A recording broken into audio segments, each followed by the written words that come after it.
Estamos aqui no Avesso do Avesso, conversando com o professor Aristides Sofiati, e eu queria perguntar a você, professor, o seguinte, me corrija se eu estiver errado, você se definiu ascético? Foi esse o termo que você usou? Eu me defini cético. Né? Não, ascético não. Ascético religiosamente. Isto, ascético religiosamente. Isso. Como é que é ascético religiosamente e como é que entra em depressão em função desse mundo moderno? Eu acho que são coisas perfeitamente compatíveis, embora não muito agradáveis para mim, né? Quer dizer, pelo menos uma, sofrer de depressão. O que aconteceu comigo foi o seguinte, eu sempre não, aos 16 anos, eu estava fazendo ainda o antigo ginásio, quando veio assim o grande projeto da minha vida. Eu queria ser músico, compositor, regente de orquestra, escritor. Eu queria conhecer literatura. A influência grande foi o Mário de Andrade que me fez isso. Eu vi o Mário de Andrade, tinha assim, fenomenal, com né? 28 anos de carreira pública, Mário de Andrade conseguiu fazer coisas que não foram absorvidas ainda. Eu falei, bom, eu me encontrei com ele. Não é ele que, na verdade, eu não estou imitando o Mário de Andrade, ele despertou em mim alguma coisa que eu já tinha. Uhum. Então eu queria tudo isso, e eu queria com bastante avidez. Cristina é espírita, tá? Ela pode ser, quem sabe, não está reencarnado. Não, mas ela entende muito bem. Ela não, sabe reencarnado e esse espírito está aqui. Eu tinha 2 anos quando ele morreu, né? Pode ser. Pode ser. Não, mas aí não tem jeito.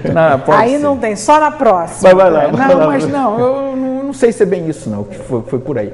Então acontece que eu fiquei tão ansioso de dar conta disso tudo. Em vez de jogar baleba, eu ficava observando agora as pessoas jogarem para anotar aquilo e para escrever artigos sobre folclore, pipa, essas coisas. Até escrevi depois, né? Mas eu já não participava mais. Eu participava como um observador, não como um participante, né, empenhado, envolvido naquilo. Bom, aos 17 anos, brotou em mim uma confusão mental muito grande por conta desses desejos todos. Uhum. Eu não sabia o que era aquilo. E ninguém sabia me explicar o que era aquilo. Eu perguntava aos meus pais, eu explicava o que eu estava sentindo, eles não entendiam. Meu pai falava, sabe o que é? Falta de namorada, né? Minha mãe dizia, meu filho, toma aqui memorial. Uma formação militar, né? Meu pai era isso, era sempre falta de uma namorada. Bom, e eu não conseguia entender, até que uma avó me pagou uma consulta médica, meu pai achava que não tinha que fazer isso. O médico também me deu uns remédios que não tinha nada a ver, porque não se sabia ainda, essa parte da medicina não estava. Não tinha. E eu tive que lidar com isso, e aí a ansiedade foi aumentando, até que a ansiedade excessiva acaba gerando a depressão. Então não é pelo que acontece, isso não é por estímulos externos. Uhum. Então acontece que hoje em dia eu lido muito bem com isso, né? Eu já pensei em suicídio aos 20 e poucos anos. Mas depois eu falei, deixa eu me comportar como se fosse um animal, mesmo não pensar em nada. E porque aí depois eu falei, por que você chegou ao extremo desse pensamento? Porque eu achava que não tinha saída para mim. Achava que não tinha, ninguém conseguia entender o que acontecia comigo. Sequer os médicos sabiam naquela época o que era transtorno de ansiedade generalizada. Não havia isso, né? Então, eu entrei na análise e mais tarde também não consegui me encontrar na análise. Falei, olha, a solução quem vai buscar sou eu. E a solução minha é uma solução provisória. Eu sei viver. Claro. E depois eu falei, bom, se eu tivesse me matado, eu não teria feito tantas coisas agradáveis que eu fiz. Mas você está, Cristina, o Aristides está me aguçando uma curiosidade. Uma coisa que está me chamando a atenção aqui, eu estou pensando aqui nesse momento. Você é um camarada aqui novo, queria ser músico, queria ser regente, dedicado a escritor, a essas causas todas e causas humanistas, e me deu um branco aqui, mas eu vou lembrar. E aí você me fugiu a memória branco, agora. Mas então vai lembrando enquanto eu faço uma pergunta. Faça que eu vou lembrar e vou voltar aqui. Aristides, e na música? Eu me lembro que você e minha mãe viviam vou nem degladiando, né? Mas numa discussão permanente, porque você tinha uma paixão por Brahms. Brahms, tem ainda, né? Me lembrei. Tem. Depois eu falo, mas vai lá. Tenho, e cada vez mais desenvolvo isso. Eu já disse, eu até já esbocei 5 cursos sobre 5 compositores que abrangeriam um período muito importante. Nossa, eu fui pensando aqueles compositores significativos de cada época. Eu quero ver se o Johnny aceita que eu fale sobre Mas me lembrei. Olha, eu selecionei um do século, acho que é o fundador da música moderna e contemporânea, que é Cláudio Monteverdi. Depois, Bach. Depois, Brahms.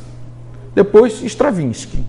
E eu queria pegar mais esses compositores agora de vanguarda e os minimalistas para mostrar em que situação nós estamos em termos de música erudita no momento, pegando esses aí. E você acha que nós estamos em que situação? Olha, eu acho que a música de vanguarda afastou... Stravinsky também, eu queria colocar nessa... Você botou na lista. Stravinsky, pois é. Eu acho que a música de vanguarda afastou muito o público. E eu sempre achei isso, e eu disse, não adianta querer compreender. Não adianta querer entender, isso é muito racionalista, é muito racional essa música e não tem nenhuma emoção. É isso aí, até porque não tem emoção. Não tem emoção, quer dizer, aquilo é um conjunto de sons aleatórios. É uma construção, mas sem emoção. Mas aí os minimalistas representaram uma reação a isso, retomaram a melodia simplificada, o ritmo, a harmonia, e eu acho, por exemplo, que Arvo Pärt fez uma música recentemente, compôs uma música recentemente, em princípio, que é um espetáculo, né? Um espetáculo. Então, os minimalistas conseguiram de novo atrair o público, até porque eles fazem trilha sonora para filme. E eles se apresentam com muita facilidade, eles fazem arranjos para música, compositores populares. Então, eles conseguiram resgatar isso que a vanguarda rompeu. Bom, mas aí eu queria pedir desculpa ao telespectador, porque o raciocínio da gente é de uma forma tão veloz aqui, e que a gente às vezes dá uma viajada e esquece. Então, você, com essa sensibilidade à flor da pele, que a gente está vendo que você é uma pessoa extremamente sensível, e as causas que você dedica à sua vida é de uma pessoa incomum na sociedade, eu tenho certeza disso. Eu não estou aqui querendo te elogiar gratuitamente, mas eu não consigo ver o Aristides assim... Aristides na noite, relaxado, e ouvir uma música, sair para um show. Você faz isso? Não faço. Eu até conformo. Então você está certo. Eu nunca fui muito social. Sabe, Por que, Aristides? Eu sempre fui assim mais retraído, mais intimista. Timidez, muita timidez no princípio da minha vida, até os 30 anos, mas muito tímido, até depois disso. Mas você não gosta, por exemplo, de ir a um show, de dançar, por exemplo? Não, eu não sei dançar. Nunca aprendi a dançar, nem quero aprender a dançar, não vou aprender a jogar. A única coisa que eu aprendi a jogar foi xadrez, e já esqueci também como é que se joga. Baralho, eu já aprendi várias modalidades de baralho. Mas a família não cobra de vez em quando, assim, por exemplo, você gosta de ir a shows, essas coisas? Não, o que acontece em Campos é o seguinte, eu não aguento mais, eu tenho medo de sair de casa, porque encontro tantas pessoas assim, superficiais me abordando na rua, que assim, oi coisinha, como é que é o nome dele? Meu Deus. Peraí, como é que é? Eu acho que é Sofia. Aí eu estou fingindo de conta que não é comigo. Até que o indivíduo acerta, aí eu paro, aí vem o indivíduo. E aí, me diz, como é que estão as coisas? Que coisa? Como é que está a nossa ecologia? Como é que está o nosso ambiente? Aí eu falo, não vou conversar, eu não tenho paciência para isso, né? Outro dia um me parou para perguntar o que ele faria ele devia fazer com um melro que estava na gaiola. Eu falei, meu filho, vai ao Ibama, pergunta o que você quer, então eu fujo do centro. Eu fujo dos lugares públicos, porque essas pessoas acabam me... Como é que é a sua relação? Você sabe que tem uma história que ele foi para Guarapari, e tinha uma criatura aqui em campo que ficava numa marcação grande com ele, e ele percebeu que a pessoa estava na praia em Guarapari, ele mergulhou, nadou de um extremo ao outro. Quando ele chegou lá no final, na pedra, a pessoa estava lá. E aí, Aristides? Eu estou indo ao encontro da praia natureza. Do meio. Quando eu vi o indivíduo vindo na minha direção, eu estava na ponta lá naquela da Siribeira, né? Pulei e nadei até a Praia dos Namorados. Quando cheguei lá, o indivíduo estava esperando para me dar a mão e para me perguntar sobre poesia. Eu falei, poxa, é mole? Então, é difícil, sabe? Ninguém merece. Mas aí você não vai ao teatro, por exemplo, ao Trianon, teatro? Não, eu já fui alguma coisa, mas eu falei para você, né? Escrevi que teatro, ninguém me ensinou teatro, então eu não tenho uma relação assim mais íntima com o teatro como eu tenho com a música, como eu tenho com futebol, zero? Futebol só quando a seleção joga. Né? Ontem até que assisti Flamengo e Corinthians e gostei do jogo. Sabe? Gostei Flamengo do e jogo. Santos. Flamengo e Santos. Flamengo né? e Santos. Eu não conheço futebol, aí que tá o negócio. Aí quando a seleção brasileira joga, mas eu tenho tido muita decepção com a seleção. Em termos de time, você tem alguma quedinha para algum time? Eu fui botafoguense, de tradição. Mas está feliz com a assunção do Goitacás à Série B? Não, eu não acompanho, eu não sei, eu não acompanho, não sei. Botafogo, para mim, serviu, eu fui torcedor ardoroso do Botafogo nos anos 60. Meu pai era torcedor do Nos anos 60, porque aí não era inevitável praticamente, já que meu pai era Botafogo, meu avô também, meu irmão também, assisti Quarentinha, Garrincha, Nilton Santos, Didi, jogando, aquilo era futebol. Dizem que, não, há quem diga que o Neymar é o melhor de todos. Eu falei, olha, se Pelé começou a jogar com 17 anos também, é que vocês não se lembram, vocês não viram. Você gosta de... E o Neymar é um grande jogador, sem dúvida, um grande talento, mas você viu o Neymar jogando agora na seleção, na Copa América, e não brilhou como ele brilha no Santos. É verdade. Então, bateu a verdinha e a amarela ali, é outra história. Aí disseram, bom, ele é muito novo. Eu falei, olha, Pelé estreou no futebol internacional em 57, com 17 anos e fez... mas ele tinha não sei quem. Eu falei, vocês não sabem nem quem. Qual era a composição da seleção naquela época. Verdade. Mas aí deixa eu te perguntar mais uma coisa que eu queria saber. Você estava contando pra gente, que eu achei muito interessante, que você dá muitos pareceres. E aí uma história aí de um Ministério Público te chamou, porque você já estava de saco cheio de dar parecer. Conta um pouquinho essa história para o telespectador. Não, olha, eu entro mais com o que eles chamam de notícia ou representação, quer dizer, com uma denúncia bem fundamentada. Então houve, na cheia de 2008, 2009, um trecho de uma estrada em Quissamã se rompeu. E eu já sei por que isso acontece. Acontece porque não colocam nenhuma passagem para a água por baixo da estrada, ou se colocam, ela é subdimensionada. Aí a água vem e arrasta mesmo. Perfeito. Então eu fiz uma representação ao Ministério Público, aqui do estadual, aqui em Campos. Mas como não cabia aqui, o promotor daqui encaminhou para Quissamã, para Macaé. Já que era em Quissamã. Tá, aí, algum tempo depois, o promotor ficou me convidando a ir lá, até que na terceira vez ele engrossou, dizendo que era intimação já. Isso por escrito? Por escrito. E eu dizendo que eu queria saber qual era o motivo de eu ir lá. Você não sabia? Ele não dizia o que era? Eu dizia o que era, mas eu queria assim, mais detalhes.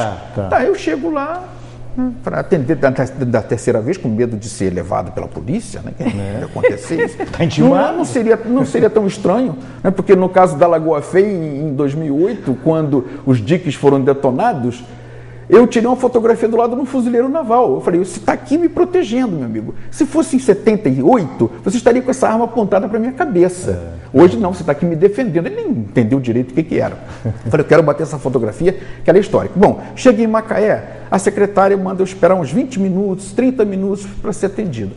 Eu saí. O promotor de justiça.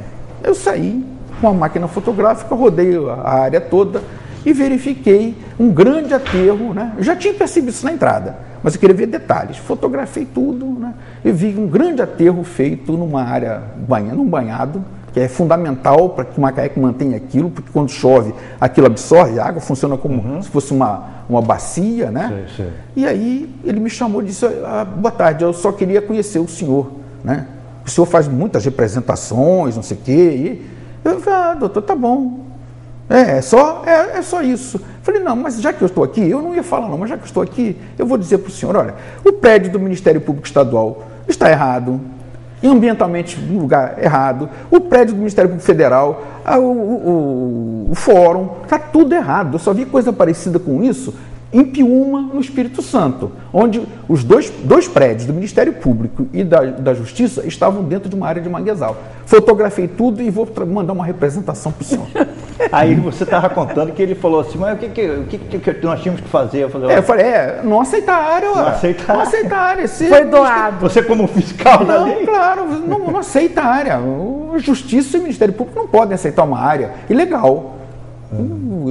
Logo tem as duas instituições, né? Mas Aristides, nós esgotamos esse bloco, passa muito rápido, né, Cristina, esse bloco do programa, e daqui a pouco nós vamos voltar para saber o que você anda fazendo atualmente. Eu sei que você é dedicado a escrever livros, pesquisador, e eu sei que o telespectador está curioso. Aguarda aí, daqui a pouco o Aristides vai falar o que ele está fazendo atualmente.